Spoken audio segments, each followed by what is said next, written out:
पाठशाला मंत्राज। मैं शिवा गुप्ता आज आपको हिंदी पढ़ाने जा रही हूँ। तो चलिए शुरू करते हैं।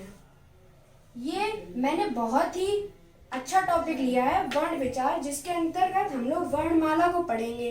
ये जो मैं आज आपको टॉपिक पढ़ाने जा रही हूँ, ये आपको हर कंपटीशन वाले एग्जाम में सहायता करेगा। तो चलिए शुरू करते हैं। तो हम लोग सबसे पहले जान लेते हैं कि वर्णमाला होती क्या है। देखिए, वर्णों के समूह को वर्णमाला कहते हैं। सरल शब्दों में समझ लीजिए कि वर्णों का जो समूह है उसको ही वर्णमाला कहते हैं। हमारी वर्णमाला में 52 वर्ण होते हैं और हमारे वर्णमाला को 2 भागों में विभाजित किया गया है। पहला है स्वर, दूसरा है व्यंजन। स्वरों की संख्या 11 होती है और व्यंजन की संख्या 33 होती है। तो चलिए अब हम लोग जान लेते हैं कि स्वर क्या है। तो चलिए अब जान लेते हैं कि स्वर क्या होते हैं। तो देखिए, वे वर्ण जिनका उच्चारण करते समय मुख से बिना किसी रुकावट के वायु निकले स्वर कहलाते हैं। सरल शब्दों में जान लेते हैं कि आखिर स्वर हैं क्या। स्वर वे हैं, जैसे हम किसी भी वर्ण का उच्चारण कर रहे हैं तो हम उन्हें बोलते समय कहीं पर भी कोई भी रुकावट नहीं आती है, उनको ही स्वर कहते हैं। जैसे बोल कर देख लेते हैं, आ, ई, उ, ए, ओ, औ, ऋषि। इन वर्णों का उच्चारण करते समय हमारे मुंह में कोई भी रुकावट नहीं हो रही है, ये वर्ण सीधे हमारे मुख से निकल रहे हैं। तो देखिए, एक बार आप खुद बोलकर देखिए, आ, ई। तो इन वर्णों का उच्चारण करते समय कहीं पर भी कोई भी रुकावट नहीं हो रही है, तो इन्हें ही हम स्वर कहते हैं। तो चलिए अब जान लेते हैं कि व्यंजन क्या होते हैं। तो वे वर्ण जिनका उच्चारण करते समय स्वरों की सहायता ली जाती है उन्हें व्यंजन कहते हैं। जैसे सरल शब्दों में समझ लेते हैं कि व्यंजन वे वर्ण हैं जिनका उच्चारण बिना स्वरों की सहायता के हो ही नहीं सकता। एक उदाहरण देख लेते हैं, जैसे कि क है। क में जब तक हम लोग आ स्वर को नहीं जोड़ेंगे तब तक क व्यंजन का उच्चारण नहीं कर सकते हैं।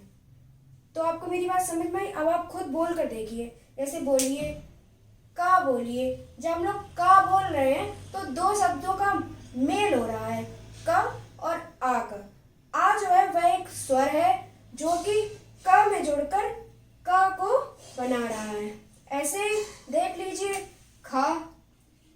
तो जब हम लोग ख में आ स्वर को जोड़ेंगे तो ख बनेगा, जो कि एक व्यंजन है। तो आपको मेरी बात समझ में आई? तो चलिए अब जान लेते हैं कि स्वरों को कितने भागों में विभाजित किया गया है। स्वरों को 3 भागों में भी विभाजित किया गया है। पहला है ह्रस्व स्वर, दूसरा है दीर्घ स्वर और तीसरा है प्लुत स्वर। चलिए अब देखते हैं कि ह्रस्व स्वर क्या है। तो वे स्वर जिनका उच्चारण करते समय बहुत ही कम समय लगता है उन्हें ह्रस्व स्वर कहते हैं। इन्हें एक मात्रिक स्वर भी कहा जाता है, जैसे कि आ, ई, उ और ऋ। इनको उच्चारण करते समय बहुत ही कम समय लगा। चलिए अब जान लेते हैं कि दीर्घ स्वर क्या है। तो वे स्वर जिनका उच्चारण करते समय दुगना समय लगता है उन्हें दीर्घ स्वर कहते हैं। इनको द्विमात्रिक स्वर भी कहा जाता है, जैसे आ, ई, उ। अब जान लेते हैं कि प्लुत स्वर क्या है। तो प्लुत स्वर का उच्चारण करते समय तिगुना समय लगता है और इन्हें त्रिमात्रिक स्वर भी कहा जाता है, जैसे ओम। तो चलिए अब जान लेते हैं कि व्यंजनों को कितने भागों में विभाजित किया गया है। व्यंजनों को मुख्यतः 4 भागों में विभाजित किया गया है। पहला है स्पर्श व्यंजन, दूसरा है अंतस्थ व्यंजन, तीसरा है ऊष्म व्यंजन और चौथा है संयुक्त व्यंजन। तो सबसे पहले जान लेते हैं कि स्पर्श व्यंजन है क्या। तो वे व्यंजन जिनका उच्चारण करते समय हमारी जीभ मुख के किसी भी भाग को स्पर्श करती है उसको स्पर्श व्यंजन कहते हैं। जैसे नाम से ही पता चल रहा है, स्पर्श मतलब जीभ का मुख के किसी भी भाग पर स्पर्श होना स्पर्श व्यंजन कहलाता है। यह मुख्यतः 25 होते हैं। ये का से शुरू होते हैं और माँ पर खत्म होते हैं। ठीक है, स्पर्श व्यंजन जान लिया हमने क्या है। अब हम जानते हैं अंतस्थ व्यंजन क्या है। तो अंतस्थ व्यंजन वे व्यंजन हैं जिनका उच्चारण करते समय हमारी जीभ मुख के किसी भी भाग को पूर्णतः स्पर्श नहीं करती है, उनको अंतस्थ व्यंजन कहते हैं। जैसे य, र, ल, व। आप खुद उच्चारण करके देखिए, आपको समझ में आएगा। इनकी संख्या 4 होती है। ठीक है, हम लोगों ने जान लिया अंतस्थ व्यंजन क्या है। अब हम जानेंगे ऊष्म व्यंजन क्या है।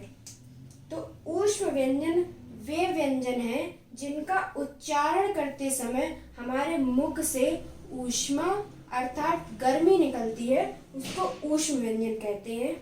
यह मुख्यतः 4 हैं। तो चलिए हम जान लेते हैं कि संयुक्त व्यंजन क्या है। संयुक्त व्यंजन जैसे नाम से ही समझ में आ रहा है, संयुक्त मतलब 2 व्यंजनों की मेल से जो वर्ड बनता है उसे संयुक्त व्यंजन कहते हैं। जैसे छ, त्र, ज्ञ और श्र। अब देखते हैं छ व्यंजन को बनाने के लिए किसकी आवश्यकता पड़ती है। छ व्यंजन को बनाने के लिए हमें क और श की सहायता लेनी पड़ी। त्र व्यंजन को बनाने के लिए हमें त और र व्यंजन की सहायता लेनी पड़ी। ज्ञ व्यंजन को बनाने के लिए हमें ज और व की सहायता लेनी पड़ी। और श्र व्यंजन को बनाने के लिए हमें स और र की सहायता लेनी पड़ी। तो गाइस, आज हम लोगों ने जाना कि वर्णमाला क्या है, वर्णमाला को कितने भागों में विभाजित किया गया है, स्वर क्या है, व्यंजन क्या है, स्वरों के कितने भाग हैं, व्यंजन के कितने भाग हैं। तो आज का हमारा ये टॉपिक यहीं पर ख़त्म हो गया है। अब अगले वीडियो में हम नए टॉपिक के साथ मिलेंगे जो कि है उपसर्ग और प्रत्यय। जुड़े रहिए हमारे चैनल के साथ। Thanks for watching.